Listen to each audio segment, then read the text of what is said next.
everyone, Rachel here from ChefsTemp. Here's knowing more about the Cook Estimator. One of the cool features about ChefsTemp is that our app will actually estimate just how long that juicy piece of steak or lamb shake or what have you will cook for. Here are a few tips to help get you the most accurate cook time estimates. First, it's good to start with meat that's come up to room temperature. Frozen meats will affect your cook estimate, and you might not get the most accurate results that you want after you start your cook. The estimated cook time will appear once it's collected enough data.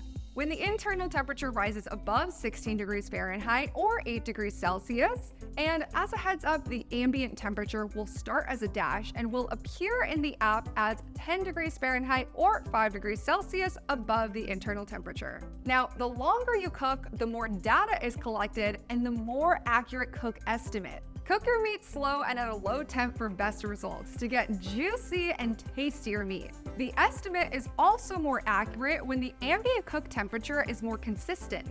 Major fluctuations in the ambient temperature, like flare-ups, will affect your cook estimate time, especially if it's toward the end of your cook. With large cuts of meat like pork shoulder, ribs, or brisket, where you're cooking low and slow and aiming for a high temperature of 195 degrees Fahrenheit or 90 degrees Celsius, the current estimator does not account for the stall with these large pieces of meat. The slow dissolving of meat and connective tissue creates a stall in the rising of internal temperature.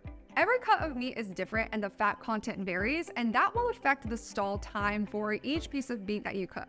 When your cook is almost done and you get that 5-minute warning, just grab your mitts and be ready to remove your meat from the heat. It may seem under target, and that's because our algorithm takes into account carryover cooking.